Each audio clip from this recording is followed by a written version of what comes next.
Vengo a ti, Jesús, quiero renovar mi ser con el amor que encontré en ti.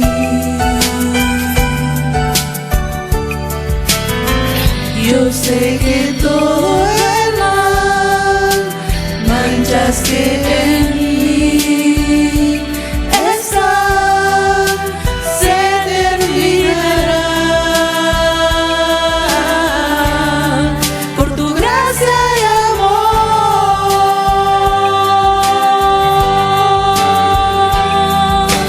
Ven, Jesús, llévame en tus brazos.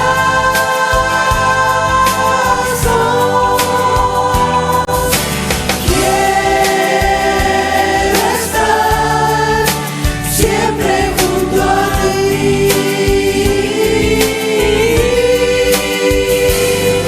y así volar tan alto como un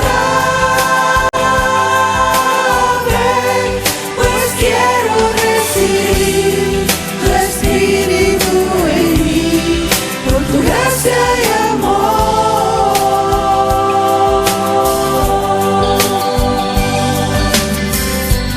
Con mis ojos hoy quiero contemplar tu faz, conocer tu amor y crecer en ti.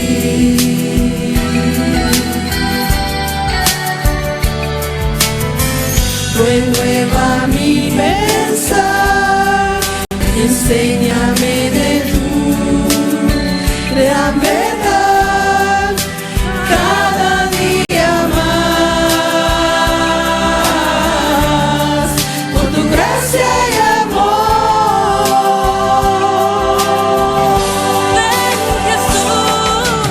Ven, Jesús, llévame en tus brazos.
Buenas tardes a todos. Es un placer para mí darles una bienvenida aquí en nuestra iglesia de Germantown. Hoy empezamos una semana evangelística donde vamos a estudiar la Biblia, a aprender de Jesús, especialmente aprendiendo de su gracia, ¿verdad? El tema de la semana es Restaurados por Gracia. A continuación vamos a tener un estudio video bíblico, es un corto video que van a proyectar y con eso vamos a entrar a nuestra campaña.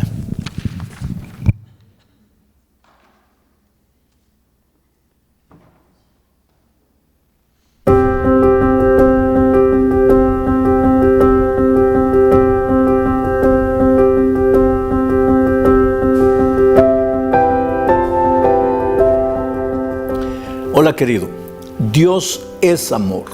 Mira lo que dice Primera de Juan 4:16. Y nosotros hemos conocido y creído el amor que Dios tiene para con nosotros. Dios es amor y el que permanece en amor, permanece en Dios y Dios en nosotros. Por tanto, si Dios es amor, el amor de Dios es eterno porque Dios es eterno. A veces alguien te dice, no, si te portas mal, Dios te va a dejar de amar. El día que Dios dejara de amarte, dejaría de ser Dios, porque Dios es amor. Él y su amor son una sola cosa. Dios te tiene paciencia, misericordia, te espera, toca la puerta de tu corazón, te creó por amor. Tú eres de cierta manera, aquí dice el texto, una extensión del amor de Dios. Solo que cuando te separas de Dios, pues ese amor maravilloso de Dios se va apagando en tu vida hasta que desaparece por completo. Por eso es que un ser humano que se ha alejado de Dios es capaz de hacer las peores monstruosidades de la vida. Pero Dios te ama. Él sabe que el argumento para traerte de vuelta a Él, el argumento para transformar tu ser es su amor. Por eso dice, con amor eterno te he amado. Por eso dice, con cuerdas de amor te traje. El amor de Dios fue expresado por nosotros en la cruz del Calvario.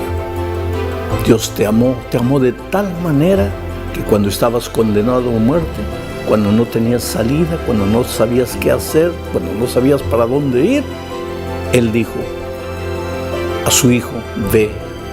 Y el Hijo sacrificó su vida en la cruz del Calvario para salvarte.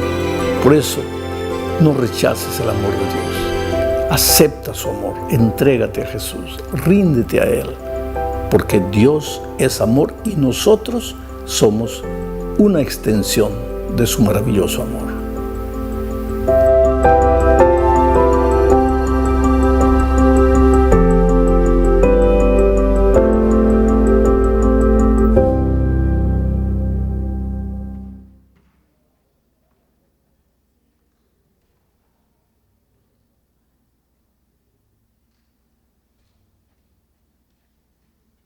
Bueno, y ahora es hora de algunos anuncios. Primero que todo, si nos están visitando, bienvenidos. En la entradita les estaban repartiendo unos regalos. Esos van a estar aquí todas las noches, entonces cada noche que vengan pueden recibir un regalo de ahí, siempre va a estar ahí. También para los niños de 10 años para abajo tienen su programa especial al lado en el cuarto de cuna. Entonces ellos pueden ir allá y tener el programa mientras nosotros estamos aquí estudiando la palabra. Y otro anuncio es la hora de empezada mañana. Hoy empezamos un poquito más temprano porque es sábado. Mañana domingo y el resto de la semana vamos a estar dando inicio a las 7:30. Desde las 7 vamos a poner la película de Jesús, pero la semana evangelística empieza en sí ya a las 7:30. Bueno, esos ya son todos los anuncios. Los niños pueden pasar al salón de cuna en este momento y a continuación vamos a tener una ofrenda musical para darle inicio a la noche.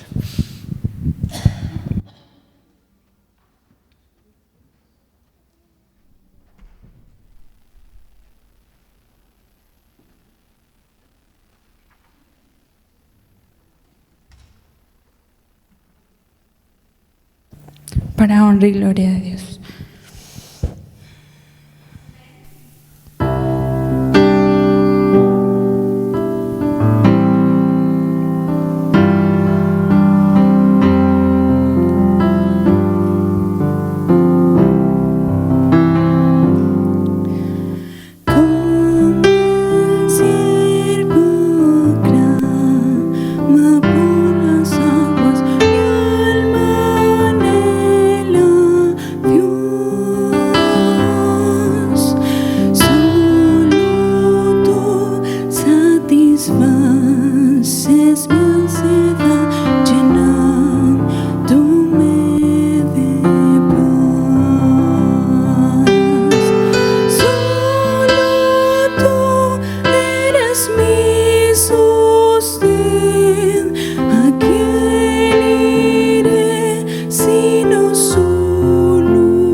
Ahora vamos a cantar todos. Voy a pedir a nuestro equipo de alabanza que pueda pasar al frente y nosotros nos vamos a poner en pie. Vamos a cantar el canto tema de esta semana evangelística.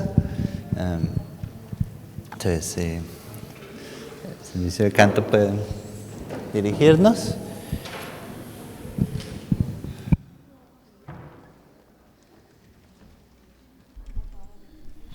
Bueno, hermanos, vamos a aprendernos este canto durante toda esta semana. Yo no me lo sé, así es que todos nos vamos a apoyar en cantar. ¿Sí?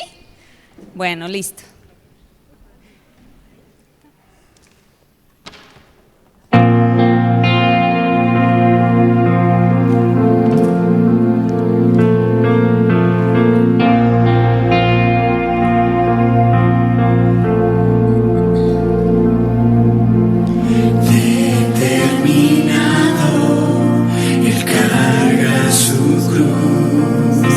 Sobre sus hombros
resucitó y hoy Él vive.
Pueden sentarse.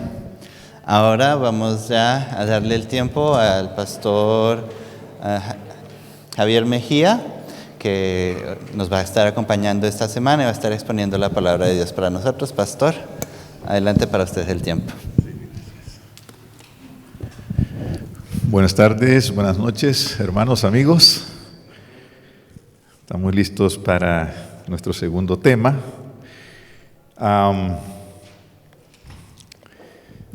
Quise, a propósito, dejar una idea pendiente para mencionarla en este segundo tema. Si ustedes se recuerdan, en el tema de hoy en la mañana, hicimos una comparación entre la extensión del territorio, que era la Canaán terrenal, con el territorio de El Salvador, ¿verdad? ¿Se recuerdan? Sí.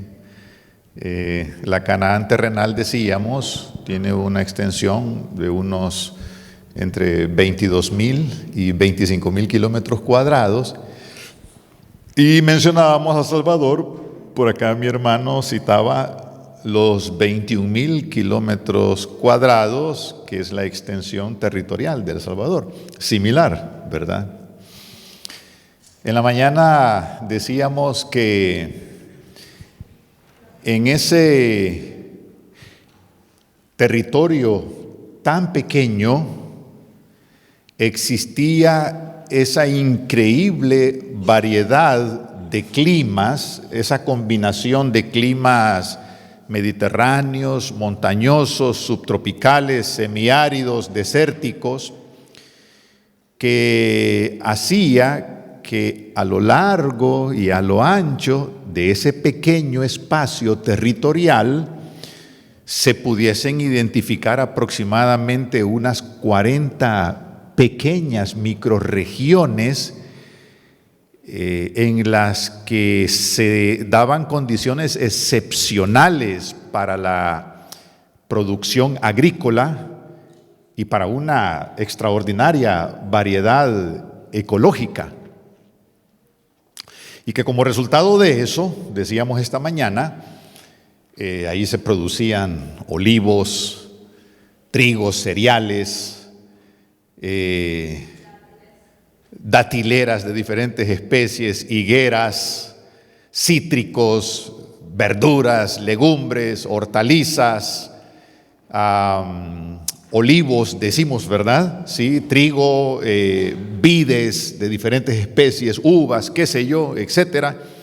Entonces nos imaginamos la extraordinaria hiperabundancia de ese pequeño territorio. Y esa es la promesa de la tierra prometida, de la tierra que fluye leche y miel, que Dios le hizo a su pueblo de Israel para despertarles el deseo y ayudarlos a decidir ir en pos de Dios, a decidir, como tienen libertad de elegir seguir a Cristo, que vale la pena tomar esa decisión para que nuestro destino sea la Canaán celestial, la Jerusalén celestial, la tierra nueva, ¿sí? Entonces, para hacernos una idea de esa hiperabundancia, les hago la siguiente pregunta o el siguiente razonamiento. Imaginémonos, allá están esos 21,000 kilómetros cuadrados que es el territorio salvadoreño, ¿verdad? Ahí está. Imaginemos que de ese territorio, desde acá el oriente, Santa Rosa de Lima, ¿verdad? Llegamos a San Miguel, seguimos por San Vicente, llegamos a San Salvador, vamos por un poco para acá, para Chalate, o seguimos hacia Santa Ana, Sonsonate, recorremos todo el territorio salvadoreño, ¿verdad? Imaginémonos que en ese territorio existiesen esas 40 microrregiones climáticas y que ahí se cosecharan aceites de oliva de diferentes especies olivares, que ahí se cosechara trigo, centeno, cebada y otros cereales, porque las condiciones serían ideales, que ahí se cosecharan datileras de diferentes especies, que ahí se cosecharan vides de diferentes especies, hortalizas, legumbres, que hubiesen tierras extensas para pastoreo, para diferentes tipos de ganado, vacuno, ovejuno, cabrino, etcétera. Imagínense ustedes eso. ¿Sí se lo imaginaron? Sí. Increíble, pero es imposible, no existen esas condiciones en El Salvador, para nada, no existen, a pesar de que es un territorio similar, no existen esas condiciones, no hay un monte Hermón de 2.814 metros de altura, no hay una depresión como la depresión del Mar Muerto a 430 metros debajo del nivel. No hay para que se dé toda esa variedad, no existen esas condiciones. Pero imaginemos si en ese pequeñito territorio se dieran todas esas condiciones, quedaríamos maravillados, ¿verdad? Y los salvadoreños tienen esa fama de muy trabajadores, ¿no es cierto? ¿Sí? Y con ese espíritu de laboriosidad, gestionar esas 40 microrregiones, imagínense los resultados que eso tendría, ¿sí? Ahí tenemos una muestra de lo que es la promesa de Dios, lo que Dios promete, la tierra prometida, y que para tomar parte de ella me corresponde a mí tener que tomar una decisión, porque soy libre, Dios me hizo libre para escoger, para decidir. ¿Se dan cuenta? Quiero irme al Apocalipsis, en el capítulo 6.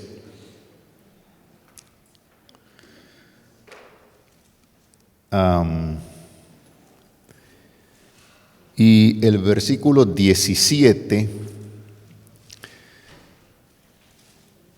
que dice: porque el gran día de su ira ha llegado. Y la pregunta: ¿quién podrá sostenerse en pie? ¿A qué se está refiriendo ese pasaje? ¿Qué es el gran día de la ira de Dios? Porque el pasaje anticipa que ese gran día de la ira de Dios ha llegado. ¿Sí? ¿A qué se está refiriendo el pasaje? A la segunda venida de Cristo, ¿verdad? Y como el pasaje anuncia la llegada de la ira de Dios, noten a continuación cómo reacciona la humanidad, esa parte de la población mundial que no espera a Cristo Jesús, que no es creyente, que no ha aceptado el plan de salvación que Dios nos ofrece en su palabra, esa parte de la población mundial que decidió ir en otra dirección, no por el camino que lleva a la vida eterna. Esa parte de la población mundial que hizo una decisión personal y que esa decisión marcó su destino, que no es la Canaán celestial, como resultado de esa decisión. Miren la actitud de estos pobres seres humanos, que cuando llegue el gran día de la ira de Dios, no podrán sostenerse en pie. Porque la pregunta es, si el día de la ira de Dios ha llegado, ¿quién podrá sostenerse en pie? Noten la actitud de ellos. Está descrita en el pasaje anterior, el versículo 16. Voy a leer el 15. Los reyes de la tierra, los grandes, los ricos, los capitanes, los poderosos, todo esclavo y todo libre, se escondieron en las cuevas y entre las peñas, diciendo: caed sobre nosotros y escondednos del rostro de aquel que está sentado en el trono y de la ira del Cordero. Esta es la reacción, la actitud, el comportamiento, la conducta de aquellos seres humanos que, haciendo uso de su libertad de decidir, de elegir, decidieron no ir en pos de Cristo, decidieron no aceptar el plan de salvación, tomaron otra decisión. Y cuando llega el gran día de la ira de Dios, que es la segunda venida de Cristo, ¿y por qué se le llama el gran día de la ira de Dios? Porque cuando Cristo Jesús viene por segunda vez, es cuando este planeta, tal como está hoy, es destruido, aniquilado. Vamos a tomar un tema en relación con eso en algún momento, ¿sí? Es destruido totalmente. Entonces no tienen parte con los redimidos, y en lugar de esto, como resultado de su decisión, así labraron su destino, porque cada ser humano es arquitecto de su propio destino, como citábamos a Amado Nervo esta mañana. Como resultado de esa decisión, no forman parte de los redimidos y lamentablemente terminan siendo destruidos. Por eso se le llama el gran día de la ira de Dios.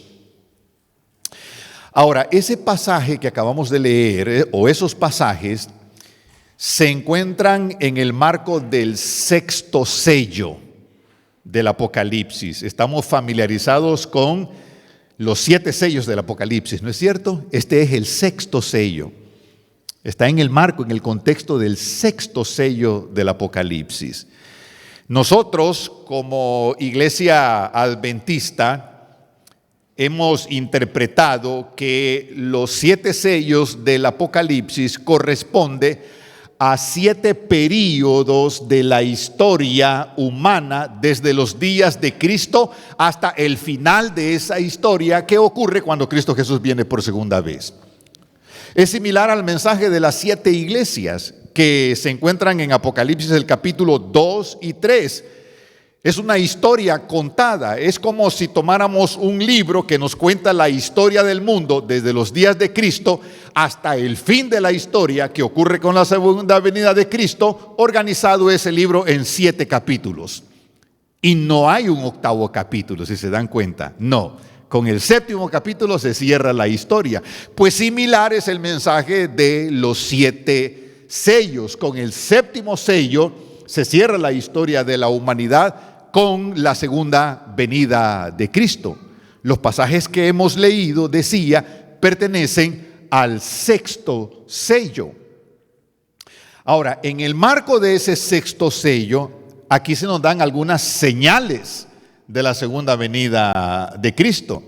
Se encuentran al inicio del pasaje, al inicio del versículo 12 del capítulo 6 del Apocalipsis. Dice: miré cuando abrió el sexto sello, primera señal, y hubo un gran terremoto.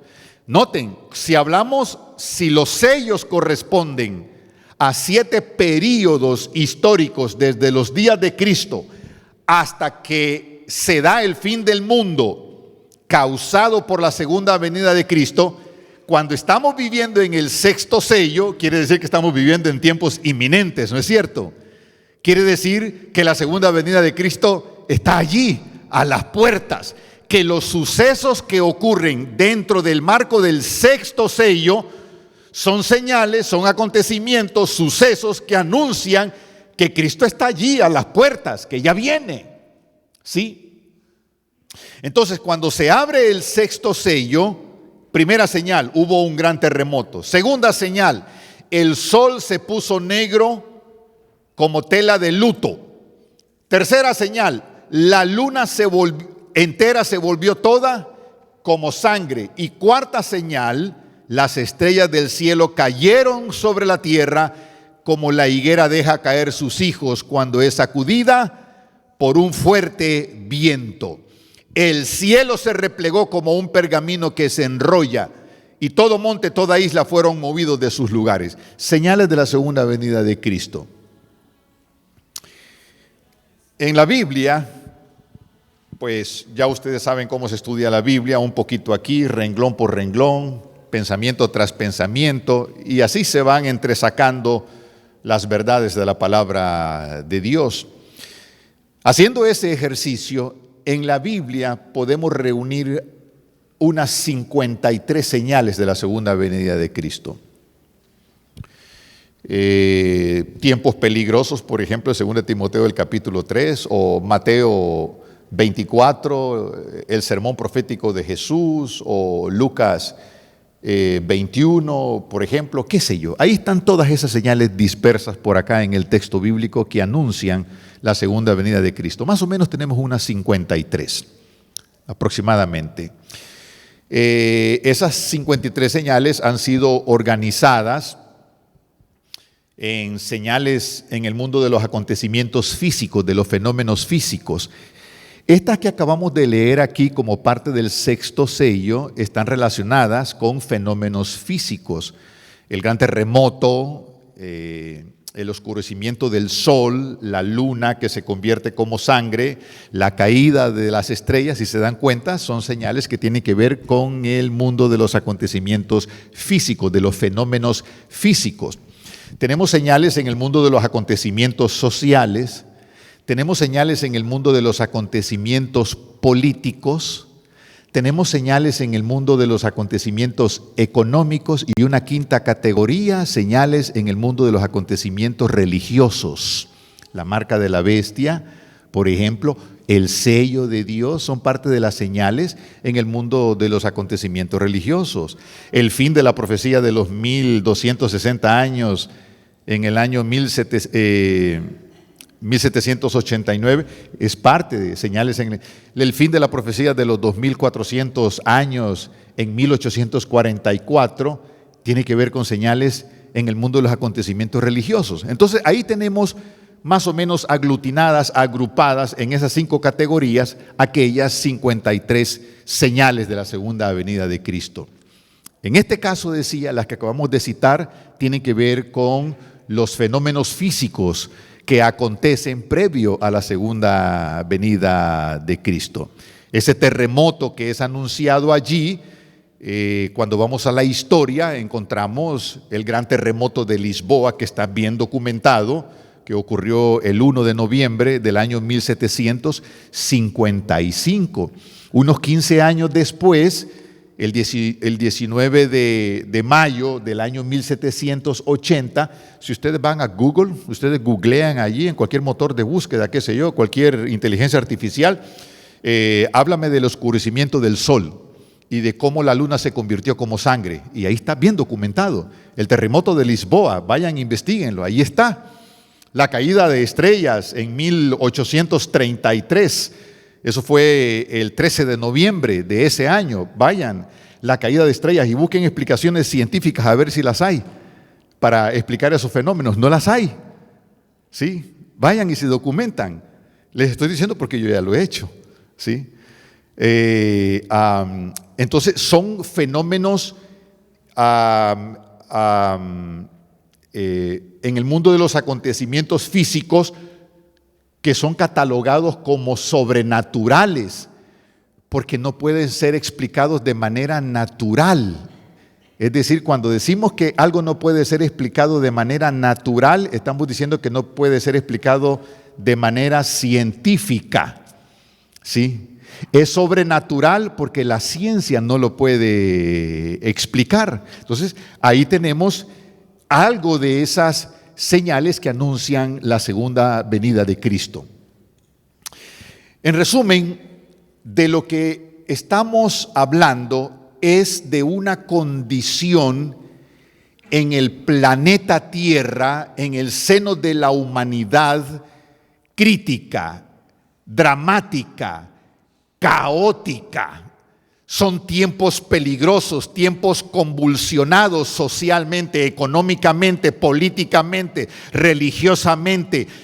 El mundo de los fenómenos físicos es trastornado, ¿sí? Son tiempos convulsos, esos tiempos previos a la segunda venida de Cristo. Y a medida que nos vayamos acercando, que el tiempo va desfilando, va progresando, que nos vayamos acercando a ese día, más convulsos, más caóticos se van volviendo esos tiempos, tanto que la humanidad, la población mundial que vive en el contexto de estos tiempos convulsos, peligrosos, sin temor de Dios, expectantes por las cosas que han de sobrevenir sobre la tierra, no le encuentran explicación.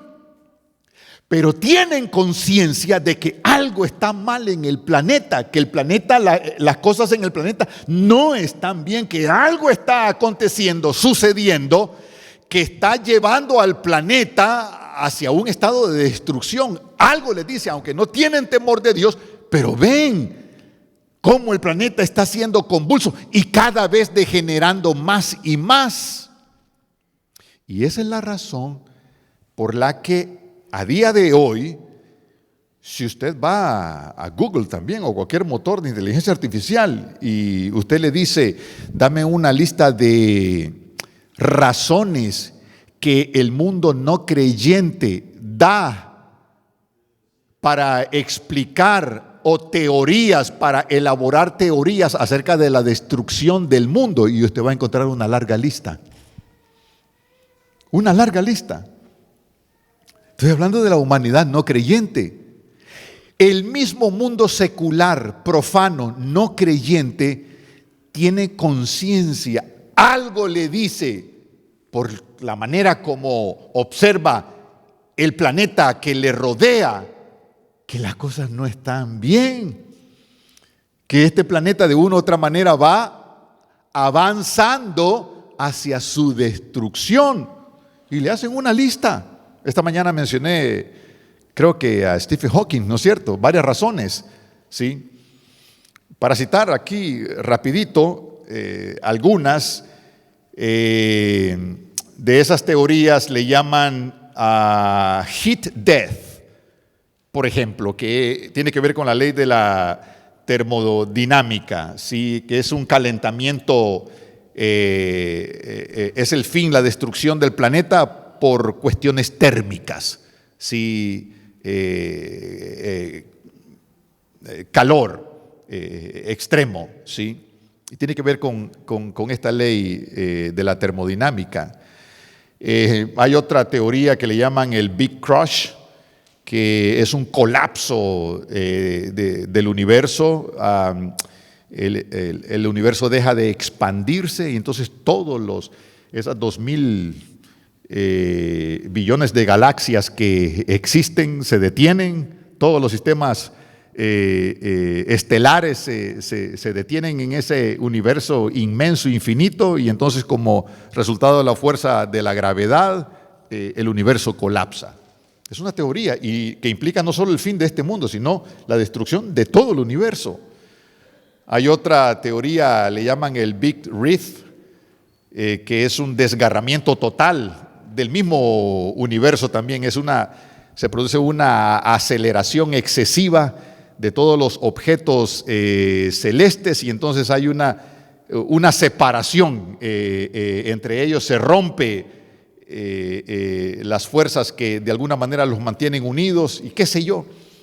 Teorías como una destrucción causada por supervolcanes, Yellowstone, dice por ahí, explota ese supervolcanes por todo el planeta, causan la destrucción del mundo. Caída de cometas o inmensos asteroides causan la destrucción del mundo. Alguna inteligencia artificial desordenada que aparezca por allí, un desencadenamiento de una guerra nuclear general, total en el planeta. Hemos escuchado, estamos familiarizados con eso. El mal uso de la biotecnología o pandemias extremas o cambio climático extremo, invasión extraterrestre, qué sé yo. Ahí está la lista. ¿Quién podrá sostenerse en pie? Las señales están ahí, ¿no es cierto? Están aconteciendo. ¿Quién podrá sostenerse en pie en el día de la ira de Dios cuando llegue la segunda venida de Cristo? Cuando llegue el día del juicio final, en otras palabras, pues, con toda esta destrucción absoluta del planeta, ¿quién podrá sostenerse en pie? Y aquí hay una respuesta en el capítulo 7 del Apocalipsis. Bueno, ¿quién podrá sostenerse en pie? Los sellados del capítulo 7 del Apocalipsis, ¿no es cierto? Los 144,000. Miren lo que dice aquí, versículo 4, y oí el número de los sellados. 144,000 sellados de todas las tribus de los hijos de Israel. Y quiero llevarlos al versículo 8. Dice, de la tribu de Zabulón, 12,000. Y el personaje que me interesa. De la tribu de José, 12,000. José. Ahora, ¿quién es este José? ¿Se acuerdan que hablábamos de decisiones? Estamos hablando de decisiones, ¿verdad? Por ahí vamos, por ese camino. ¿Quién es este José? José vivió hace unos 3.800 años atrás, 2000 después de Cristo para acá, 1000 hacia atrás, más 3.800 años. Y miren, estamos hablando de José. ¿Por qué seguimos hablando de José? 3.800 años después. Tiene que haber alguna razón muy poderosa, ¿sí? Muy poderosa. ¿Quién es este José? Vamos a ir a Génesis, el capítulo 37.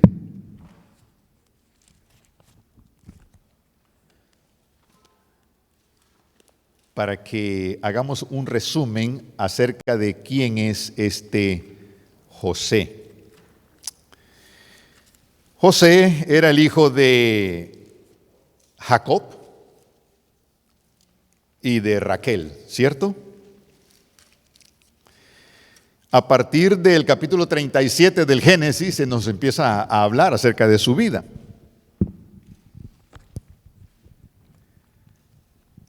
Dice, por ejemplo, el versículo 2, esta es la historia de la familia de Jacob. Recuerden, ¿quién podrá sostenerse en pie? De ahí partimos, ¿no es cierto? Ok, esto lo vamos a conectar allá al final de nuestro tema. Esta es la historia de la familia de Jacob. José tenía 17 años y apacentaba las ovejas con sus hermanos. ¿Cuántos años tenía José aquí? 17 años. Más o menos tenía esta edad cuando fue vendido por sus hermanos a una caravana de ismaelitas.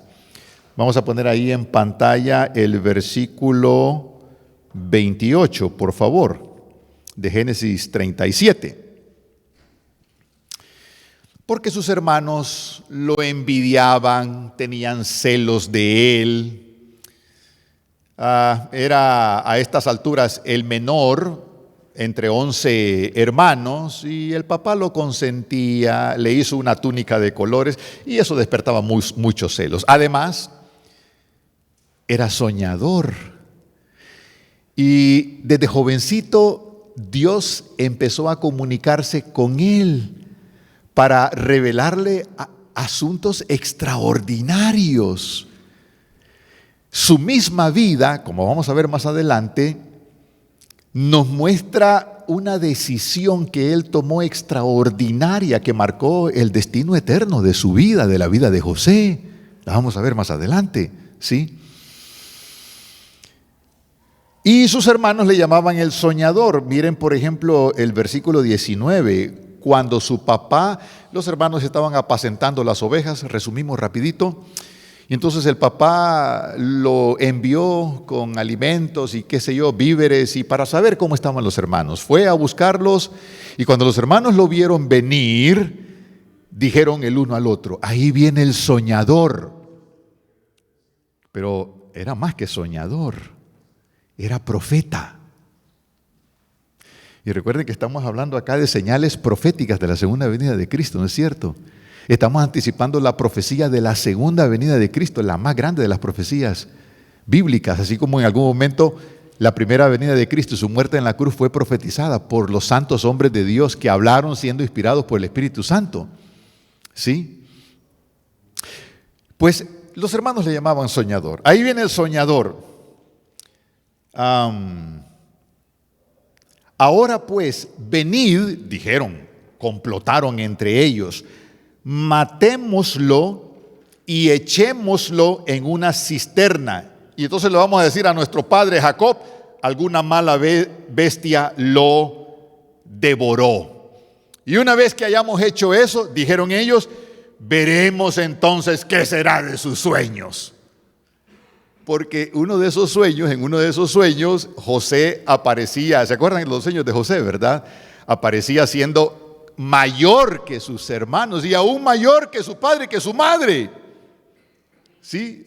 No nos tomamos tiempo para ello, pero uno de esos sueños está relatados ahí en los primeros versículos del capítulo 37, los voy a pasar por alto, ¿sí? Y entonces por eso ellos dijeron, esos sueños que él tuvo, según los cuales él llegaría a ser mayor aún que nuestro padre y nuestra madre y mayor que nosotros, ahora veremos, una vez que lo matemos y lo enterremos, ahora veremos qué será de sus sueños.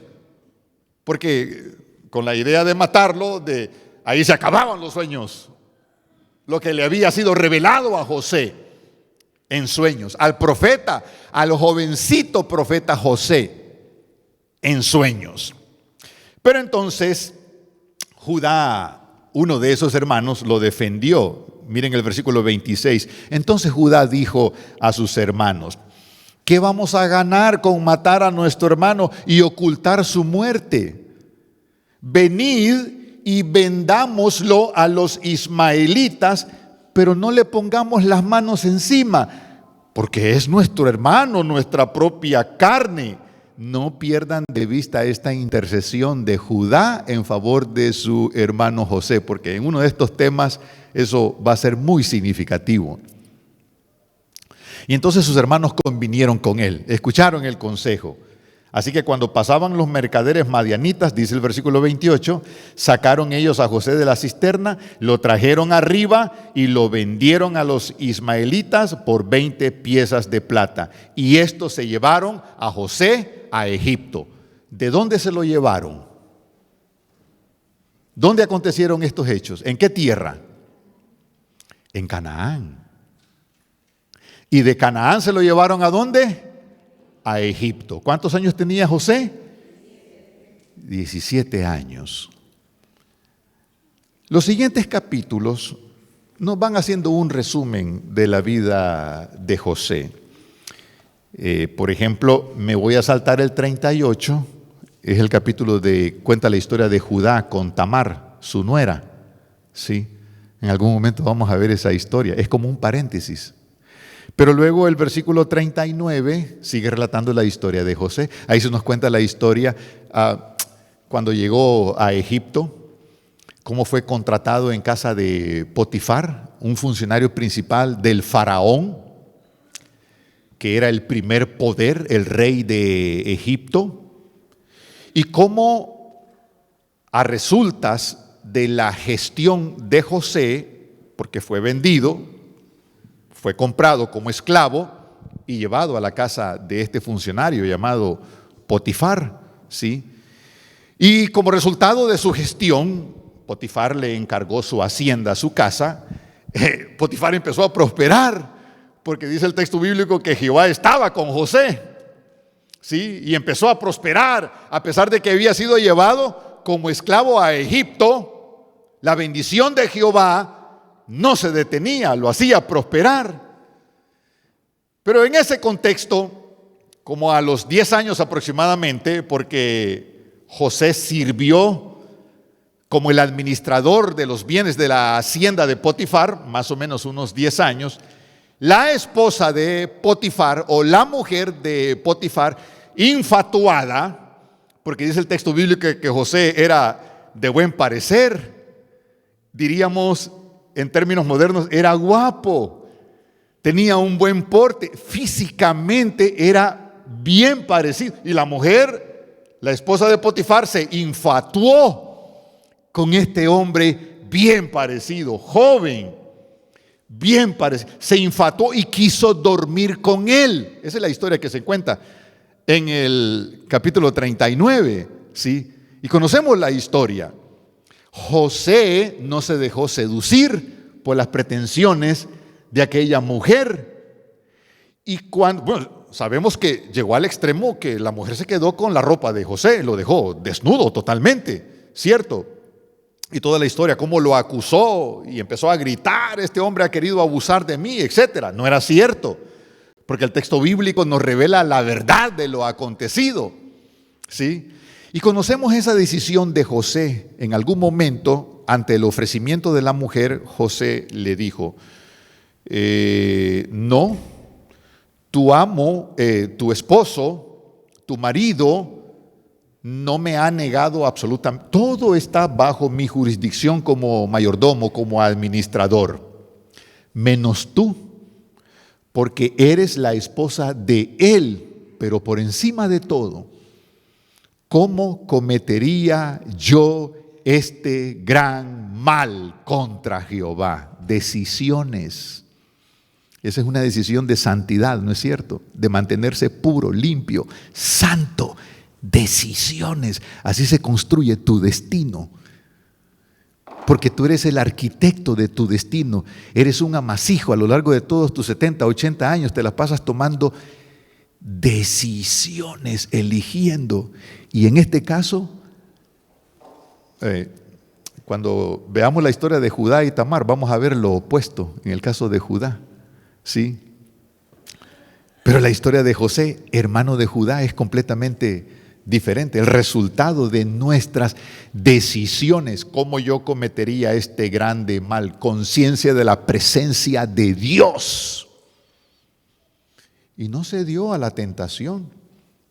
Y me imagino, así como pintan los historiadores, las mujeres egipcias eran muy hermosas, ¿sí? Me imagino que Potifara debe haber sido muy hermosa, ¿no es cierto?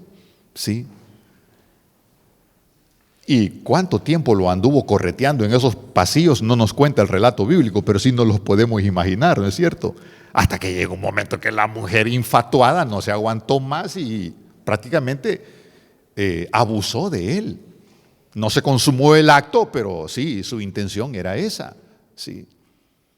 Y aquel joven, no sé, ya con sus 27 años, porque por ahí cuando el sueño del copero y el panadero, después que salieron, habían pasado 2 años.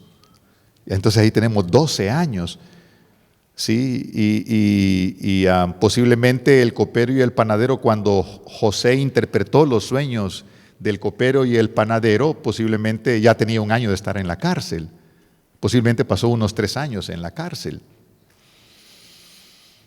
Y aquel joven no se involucró. Hay una cita ahí en Patriarcas y Profetas que dice que José no se permitió pensamientos relacionados con asuntos prohibidos.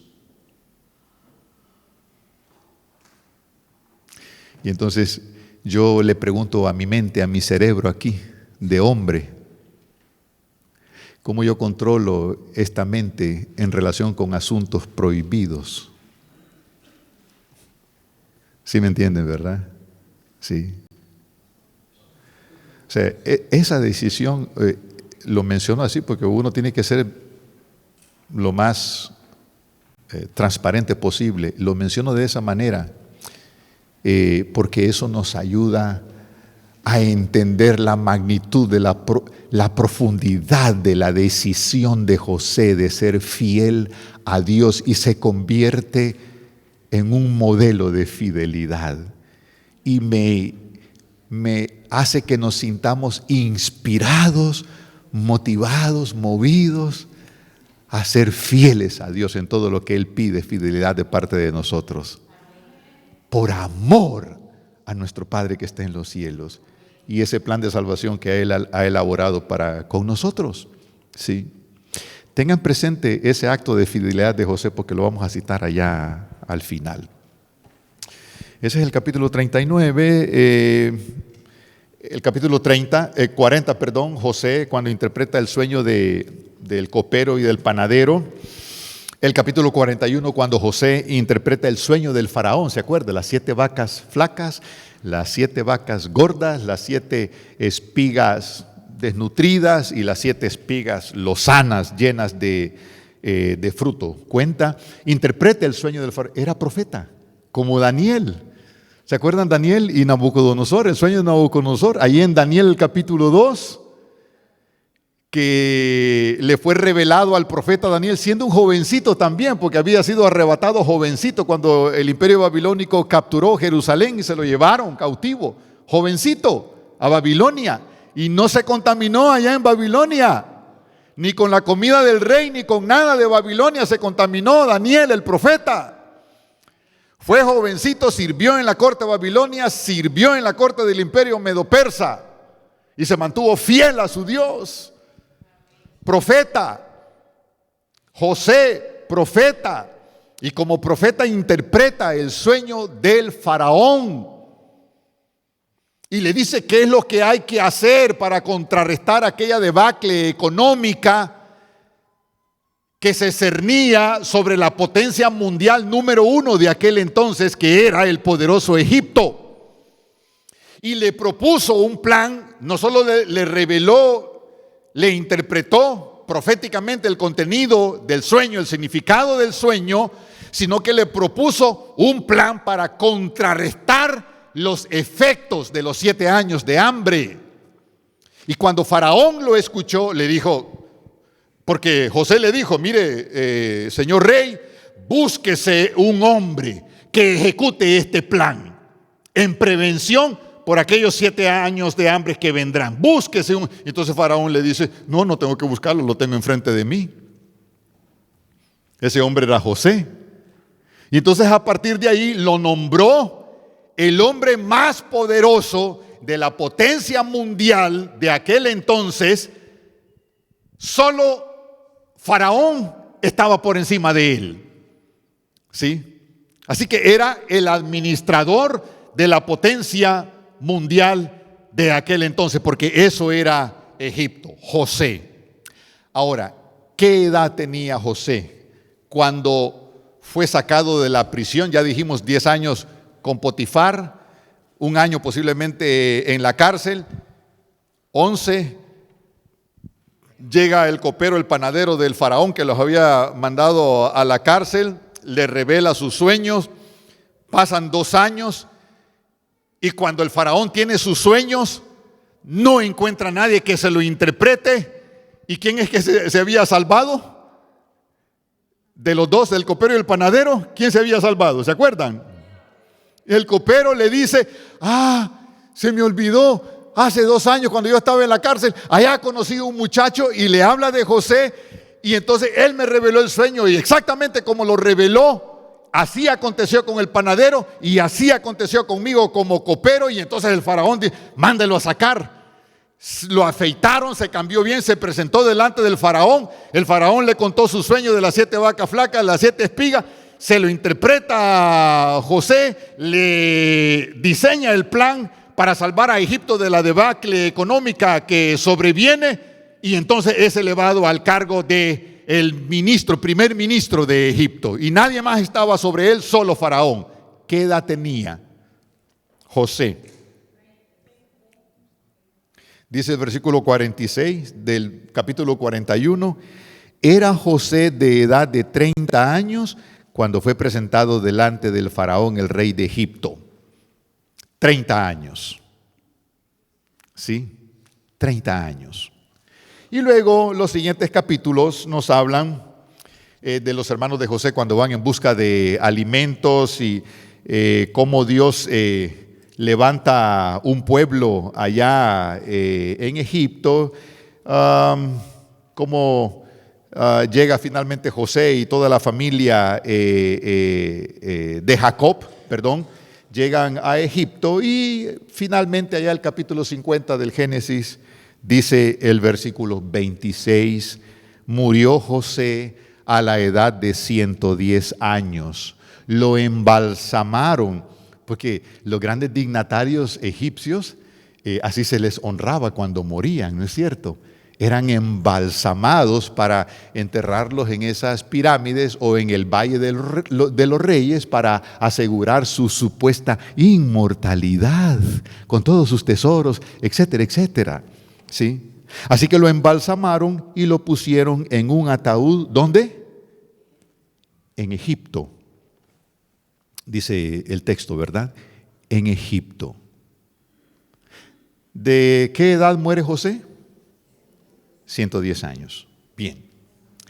Ahora, vamos a ver en el texto bíblico 2 acciones, 2 actos proféticos anunciados por este profeta, porque siempre hemos visto a José como el soñador y cualquier otra cosa, ¿no? Pero no como profeta, ¿sí? Vamos a ver 2 actos, los 2 últimos actos en la vida de José, a la edad de 110 años. los dos últimos actos. Miren, el primero se encuentra en el versículo 24. Dice, un día, Génesis 50, 24, un día, José le dijo a sus hermanos, yo voy a morir. Se había pasado del promedio 70, 80, ¿no es cierto? Tenía 110 años. Es cierto, hay sus excepciones a ese promedio, ¿verdad? Yo voy a morir. Todavía a esa altura de la historia vivían, recuerden que Moisés vivió 120 años y Moisés vivió unos 350 años después de José. El caso es que tiene 110 años. Reúne a sus hermanos y les dice, yo voy a morir. El primer acto profético. Pero yo voy a morir. Pero Dios ciertamente os visitará. No pierda de vista esto, porque Dios va a volver a visitarnos en ocasión de la segunda venida de Cristo. No lo pierda de vista. Dios ciertamente os visitará. Y lo que sigue, y os hará subir de esta tierra, de la tierra de Egipto, a la tierra que Dios le juró a nuestro padre Abraham, Isaac y Jacob. Miren qué profecía, qué anuncio, qué acto profético, más estremecedor, más motivador. Primer acto, Dios ciertamente, es como decir, no hay ninguna duda de lo que a continuación voy a decir. Ciertamente, pueblo de Israel que está acá en Egipto, un día, y saben, eso aconteció unos 350 años después, porque estamos hablando aquí cuando José muere, es más o menos por el año 1800, 1806, si es que Abraham salió de Ur de los Caldeos o nació en el año 2167, como uno de nuestros expertos cronólogos han calculado. Entonces, vamos a dejar de lado todos esos datos ahí. El caso es que por ahí, por el año 1800, porque Jacob llega por el año 1800, 1900 y algo, y bueno, mejor no me meto en esos enredos cronológicos, pero por ahí estamos hablando del año 1800 antes de Cristo, 1800 antes de Cristo, ¿sí? Por ahí más o menos es la muerte, 1806, para ser un poquito más precisos, aunque es aproximado el dato, pero por ahí, alrededor de por allí. Y el éxodo ocurre por el año 1445, 1446 antes de Cristo. Entonces, si uno hace las restas, esa visitación profética aconteció durante el éxodo unos 350 años después de la muerte de José. Dios ciertamente os visitará, y cuando lo haga, cuando los visite, está anunciando la liberación del pueblo de Israel de la esclavitud egipcia, ¿no es cierto? Similar a cuando Dios vuelva a visitarnos por segunda vez, en la segunda venida de Cristo, seremos liberados de manera total, definitiva, de la esclavitud del pecado. Y cuando Él los visite, os hará subir de esta tierra de Egipto, y está bien dicho, subir, porque iban a subir desde el sur, viajando hacia el norte, porque Canaán estaba al norte de Egipto. Os hará subir a la tierra que juró a Abraham, a Isaac y a Jacob. Y esa tierra se llama Canaán, que ya la conocemos bien y sus características, ¿no es cierto? Por lo que hemos dicho esta mañana. Esa es la tierra de Canaán. Ese es el primer acto profético. El segundo, versículo 25. E hizo jurar José a los hijos de Israel diciendo, repite lo que ya dijo en el 24, Dios ciertamente os visitará. Noten el énfasis, Y luego el segundo acto. Y haréis llevar de aquí, ¿qué cosa? Mis huesos. Es decir, José, rodeado por los hijos de Israel, que ya se habían multiplicado en la tierra de Egipto, les anuncia la visitación de parte de Jehová. Tiempo más adelante, ahora sabemos que ese más adelante estaba unos 350 años a futuro, y les dice, y cuando Dios los visite para liberarlos y los haga subir de esta tierra de esclavitud a aquella tierra que fluye leche y miel, cuando Dios haga eso, mis huesos van a estar bien secos, bien secos. Pero no los dejen aquí en Egipto. Decisiones, ¿verdad?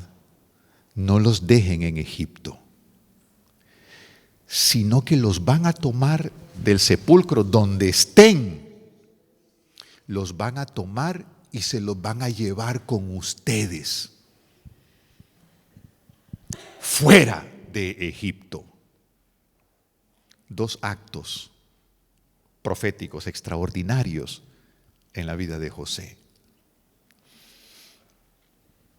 Ahora, Egipto, ustedes saben que es un símbolo del mundo, de la mundanalidad, ¿no es cierto? La política de Egipto, la filosofía, la cosmovisión, la forma de ver la vida de los egipcios, no adoraban al Dios verdadero, por supuesto, ¿verdad? Adoraban a muchos dioses politeístas. La fama de Egipto, las modas de Egipto, los hábitos, la forma de comer de los egipcios, la economía, la religión. Egipto es un símbolo, como Babilonia es un símbolo en la Biblia, proféticamente hablando, de confusión religiosa de la iglesia que mezcla verdad con mentira. Es confusión, ¿no es cierto? Sí. Pues similar, Egipto es un símbolo del mundo, de la mundanalidad, del mundo secular, del mundo profano. Ahora,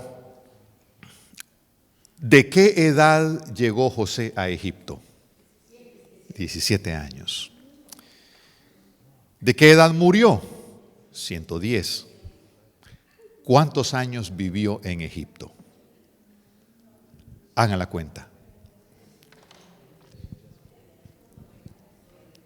93 años, ¿verdad? 93 años. ¿Es bastante tiempo? ¿Cuánto llevan ustedes viviendo aquí en Estados Unidos? ¿Se le pega algo a uno de la cultura aquí de los Estados Unidos, sí o no? ¿Se le pega?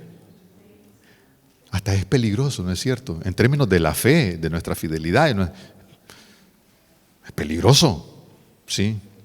Peligroso. ¿De qué edad fue? Sí, por ahí escuché cómo esta cultura absorbe a nuestros hijos, ¿no es cierto? ¿Verdad? Cómo los captura, ¿no? Y por mucho que nosotros hagamos, ¿no? La cultura, ¿sí? El poder de la influencia de la cultura.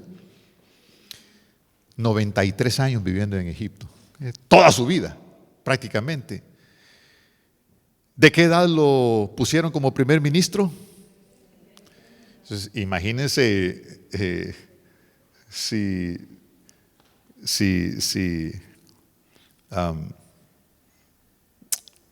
Egipto era en aquel entonces lo que es hoy los Estados Unidos, por ejemplo, ¿no?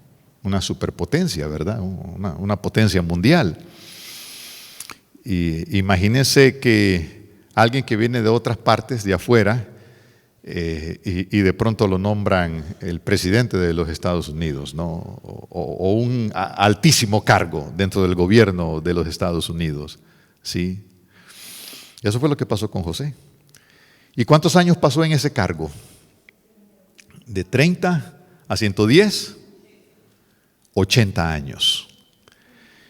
Y como es una figura influyente, ¿qué se le puede negar al primer ministro de Egipto? Díganme ustedes, ¿es cierto? Tenía a su alcance todo lo que pudiese haber deseado de ese Egipto. todos los placeres de Egipto, qué sé yo, todo estaba a su orden, a su disposición. Pero les hago la pregunta, ¿qué dicen ustedes? ¿Se le pegó algo de la cultura de Egipto a José?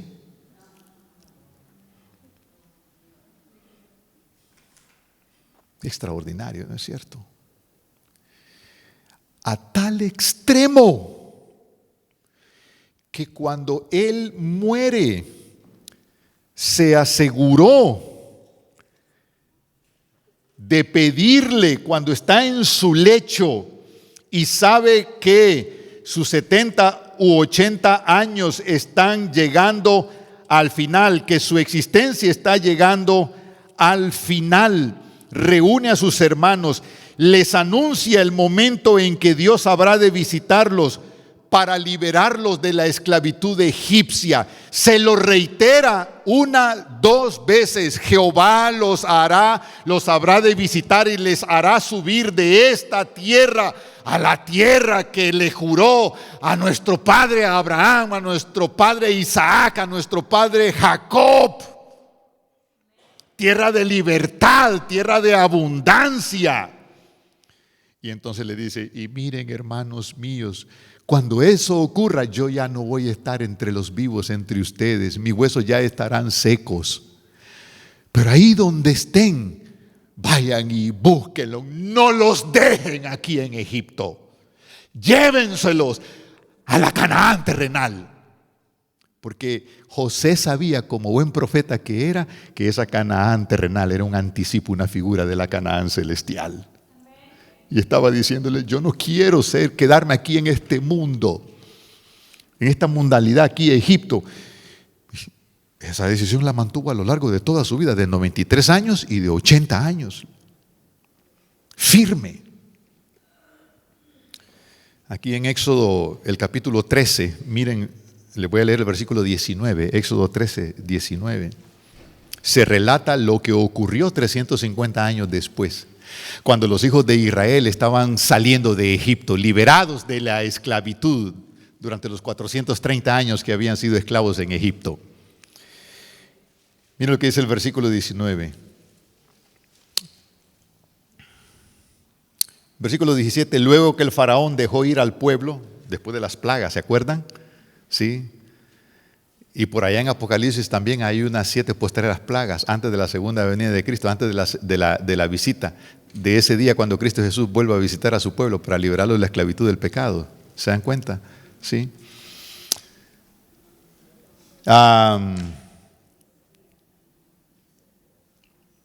Y dice el versículo, los hijos de Israel salieron de Egipto armados, la última parte del 18 y el 19. Moisés tomó también consigo los huesos de José, el cual había hecho jurar a los hijos de Israel, diciéndoles, Dios ciertamente os visitará y entonces os llevaréis mis huesos de aquí con vosotros. Vaya usted a pensar, ¿quién va a andar cargando ese bojote de huesos secos a lo largo de la travesía a través del desierto? Díganme ustedes, ¿sí? Y es fácil imaginar qué pasó. José le hizo jurar a los hijos de Israel, el Señor los va a visitar para liberarlos y va a cumplir su promesa que le hizo a nuestro padre Abraham, la tierra prometida. Por eso Abraham salió de Ur de los Caldeos, de aquella ciudad cosmopolita de aquel tiempo. Era una ciudad extraordinaria y salió sin saber a dónde iba. Sí. Peregrino sobre la tierra, dijo Jacob, peregrino, porque estoy camino a la Canaán celestial. Aquí solo es peregrinaje nada más, estos 70 o 80 cortos años de vida. Y cuando los visite Jehová, agarren mis huesos, hermanos míos, ¿me lo prometen?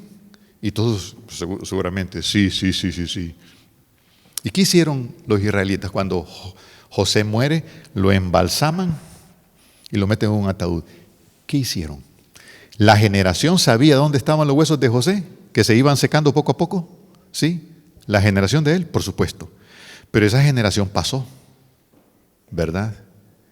Y luego vino otra generación. ¿Sabía esa generación dónde estaban los huesos de José? ¿Sabían? Y la siguiente generación, ¿cuántas generaciones hubo en unos 350 años, más o menos? Varias generaciones, ¿no es cierto?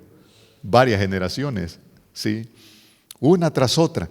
Y todas, ¿y cómo es que cuando llega el momento en que Jehová visita a su pueblo para liberarlo de la esclavitud, uno de los actos de Moisés, ¿se imaginan? Porque la liberación fue un desparpajo de aquellos 2 millones de personas más o menos que salieron de Egipto, ¿sí?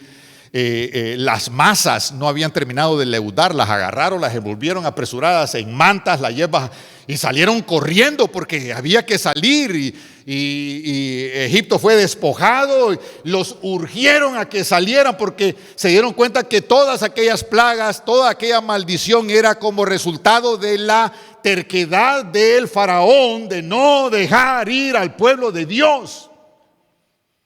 Entonces salieron apresurados. Pero en medio de las prisas y de las carreras, Moisés, el líder del momento en ese tiempo del pueblo, sabía de aquella promesa que sus descendientes le habían hecho a José, se habían comprometido. Sí, vamos a recordarnos cuando Jehová ahora nos está visitando. Y se tomaron el tiempo. Todos sabían, ellos sabían dónde estaban los huesos, porque de generación en generación se pasaron el santo y seña, se pasaron la información, el compromiso, no perdieron historia. Así como José se acordaba de su padre Jacob, de Isaac y de Abraham, estos 350 no se olvidaban de aquel José que había profetizado la liberación de ellos como pueblo de Jehová. Y del compromiso que ellos como sus descendientes habían hecho de que cuando aconteciera esa visita para liberar al pueblo de Dios de esa esclavitud, habría que ir a sacar los huesos de José de donde estuviera para llevárselos fuera de Egipto hacia la Canaán terrenal. Y se los llevaron. Y se los llevaron fuera de Egipto. Porque José había tomado una decisión. Nada de mí se va a quedar en Egipto. Cuando sea el día de la ira de Dios que leímos ahí en Apocalipsis 6, en el marco del 6º sello, ¿quién podrá sostenerse en pie? Aquellos que fueron fieles como José, ¿no es cierto? Aquellos que tomaron su decisión para ser seguidores de Cristo Jesús, para ser fieles a Dios, cuando Jehová vuelva a visitar a su pueblo en ocasión de su segunda venida. Y las señales están ahí, ¿no es cierto? Por eso citamos algunas de ellas rapidito, de que este fin del mundo está para acontecer, está próximo a terminar, perdón. Y por lo tanto, hoy estoy en el valle de la decisión. Hoy tengo que decidir seguir a Cristo, aceptar su plan de salvación para ser parte de la tierra prometida, para heredar un lugar en la Canaán celestial. ¿Se dan cuenta? Quiero terminar con unos pasajes aquí en Hebreos, el capítulo 11. Imagínense ustedes cuando el pueblo de Israel salió de Egipto.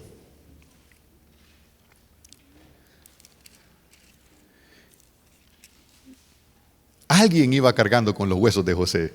¿Quién? A saber, ¿verdad? Es solo un poco de imaginación. Fueron a buscar todo. Ellos sabían dónde estaban los huesos de José. La promesa de la visita de Jehová se transmitió. Esa profecía que hizo José: Jehová ciertamente os visitará y os hará subir de esta tierra a la tierra que juró a Abraham, etc.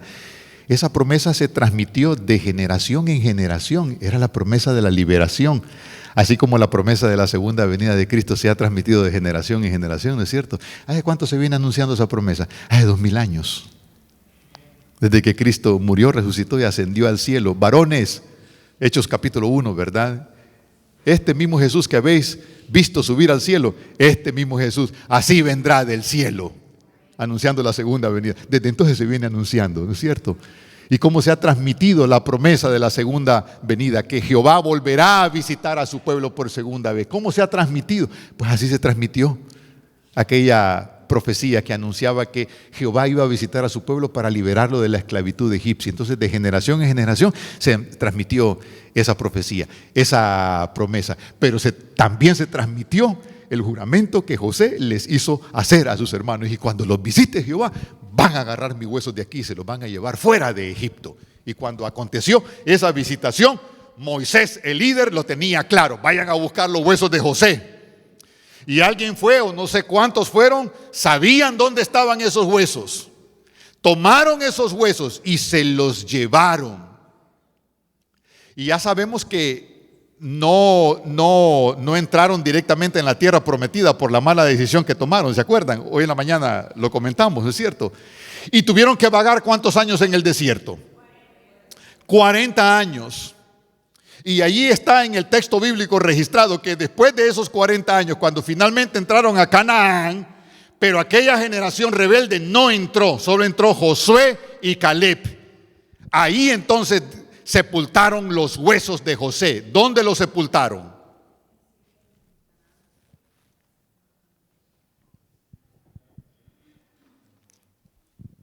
Finalmente los huesos estaban en Canaán, la Canaán terrenal. Sí.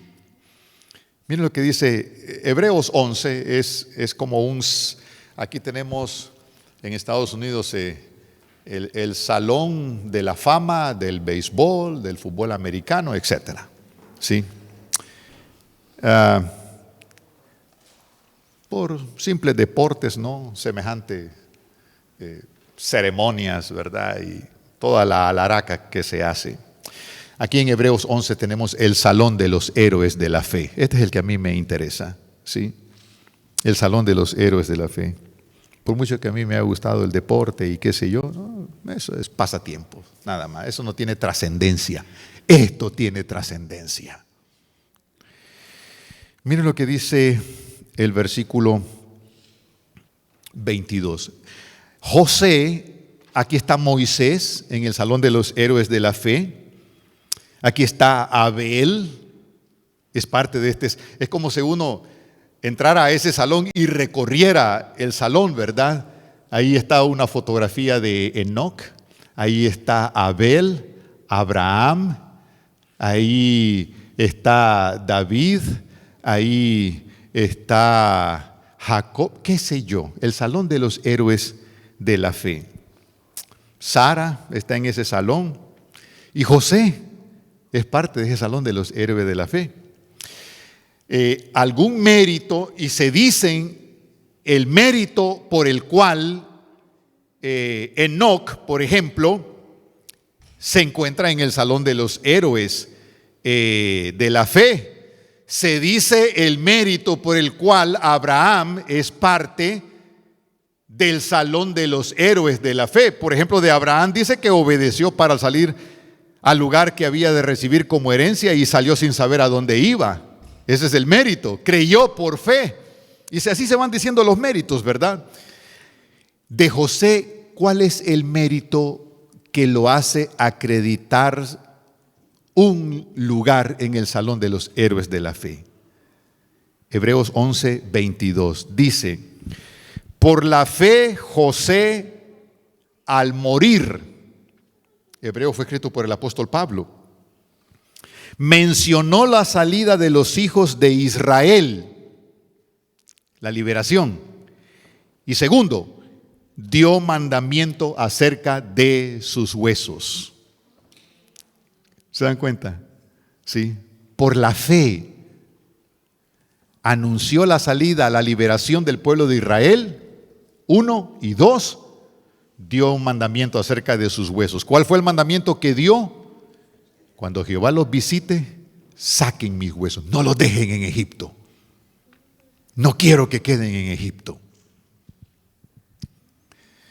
Decíamos que aquel acto de José frente a Potifara, cuando se le ofreció para tener relaciones sexuales ilícitas con esta mujer. Fue un acto extraordinario, ¿no es cierto? Y si le ponemos un poquito de agregados ahí, nos imaginamos que la mujer era muy hermosa, ¿sí? Podemos entender mejor la naturaleza del rechazo carnal por parte de José. ¿Podría ser un buen acto por el cual le hubiese valido ocupar un lugar en el Salón de los Héroes de la Fe? Yo creo que sí. Es más, recuerden que dijo, ¿cómo yo cometería este gran pecado contra mi Dios? Sentido de la presencia de Dios, ¿no es cierto? ¿Cómo yo cometería este pecado? No. Sí, ¿sería meritorio? Por supuesto que sí. Pero ese no es el mérito que se menciona por el cual ocupa un lugar en el Salón de los Héroes de la Fe.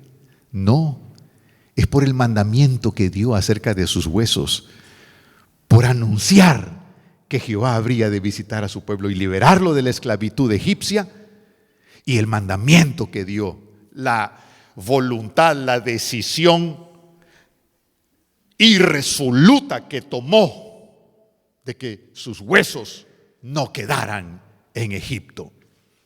Sobre esa decisión, permítanme leerles una cita para concluir. Aquí está.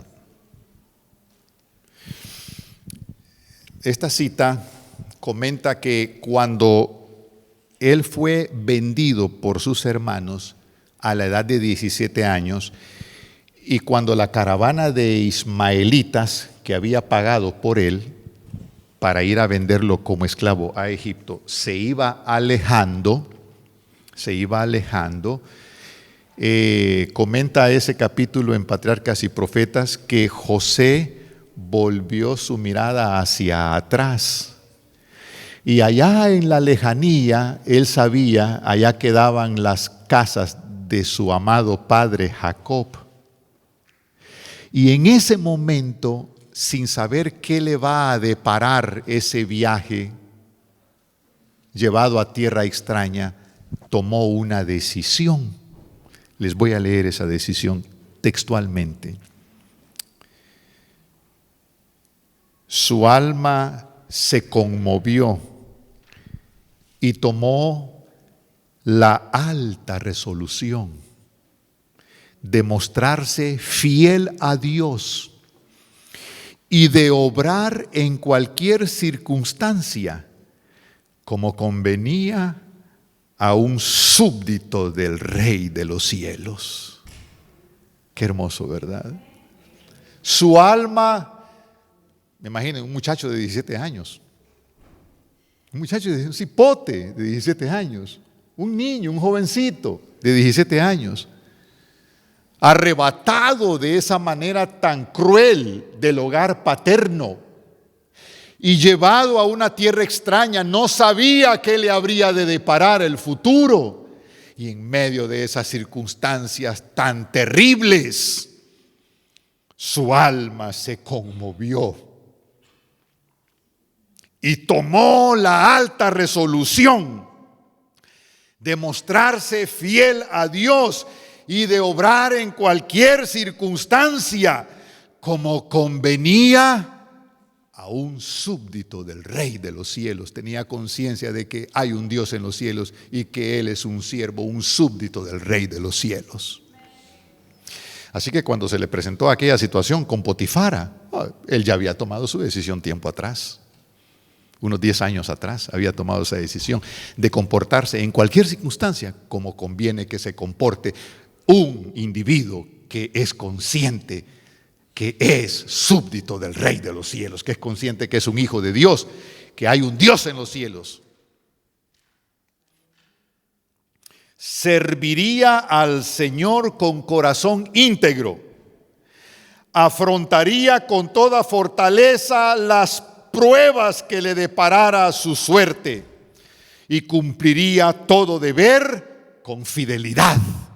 Con razón, Potifar y todo lo que tenía fue prosperado. Y después Egipto, la potencia mundial, fue prosperada porque logró afrontar los años de escasez. Y termina la cita diciendo, la experiencia de ese día fue el punto decisivo en la vida de José, el punto de inflexión. El día cuando un ser humano decide entregarle su vida a Cristo Jesús. Es la decisión más importante, ¿se acuerdan? No es con quién me voy a casar. No, es entregar la vida a Cristo Jesús. ¿Con quién me voy a casar? Es la segunda decisión más importante en la vida de un ser humano. La primera, la determinante, la que define, determina mi destino, la que construye mi destino, la que determina la cosecha que voy a tener luego de sembrar esa decisión, es la decisión de seguir a Cristo, de aceptar el plan de salvación que Él me ofrece en su palabra. Es la decisión de ser fiel a Dios. La decisión que José tomó ese día, notan la última parte de la cita, la experiencia de ese día fue el punto decisivo en la vida de José. ¿Dónde están los huesos de José? ¿Dónde van a terminar los huesos de José? ¿Se acuerdan de Ezequiel 37, el valle de los huesos secos, verdad? ¿Volverán a vivir estos huesos? Sí, secos en gran manera, dice el versículo 2. Y en el versículo 6 los encontramos llenos de tejidos, ¿no? Volvieron, revivieron esos huesos, ¿sí? ¿Qué va a pasar cuando Cristo Jesús venga por segunda vez? Y las señales están cumpliéndose. Él está a las puertas. Cuando venga por segunda vez, ¿qué va a hacer de tus huesos? ¿Dónde van a quedar finalmente tus huesos? ¿En Egipto? ¿O serán trasladados llenos de vida a la Canaán celestial? ¿Dónde van a quedar finalmente los huesos de José? No se quedaron en Egipto, para la Canaán celestial. Aleluya, ¿no es cierto? Pero esa fue la decisión de José. Eso, a los 17 años, ese momento fue el punto de inflexión, el punto decisivo en su vida. Yo ahora tengo que tomar mi propia decisión, sí.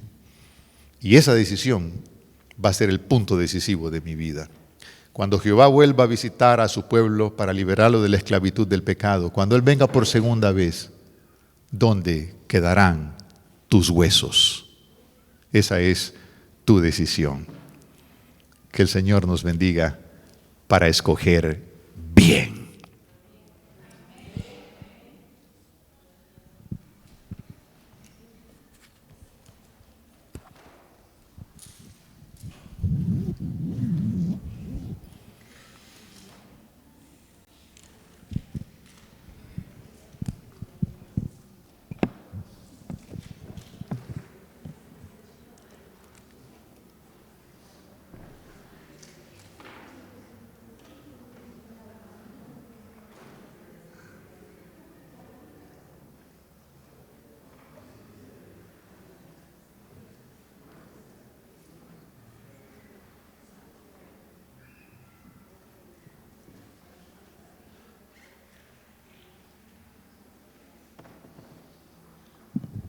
Muchas gracias, pastor, por la invitación. Esto, bueno, con esto estamos concluyendo esta noche.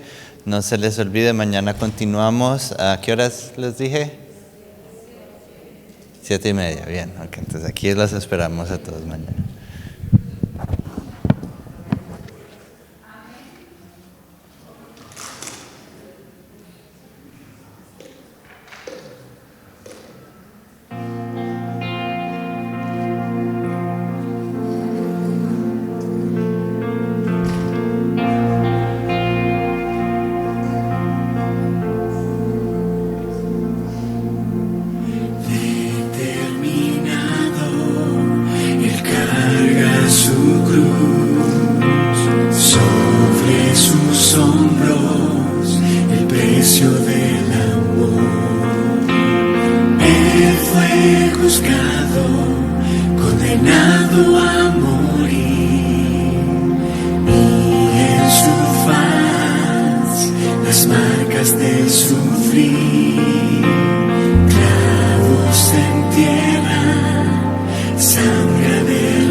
Sacrificio de vida.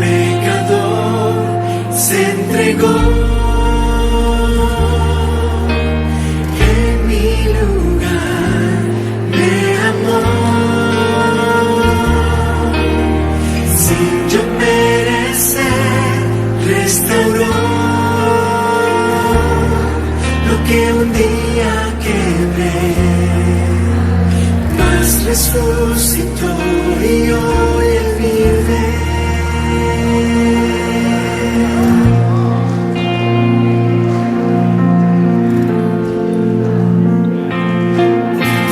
Yo no soy digno de ungir sus pies, mas hoy decido su voluntad hacer.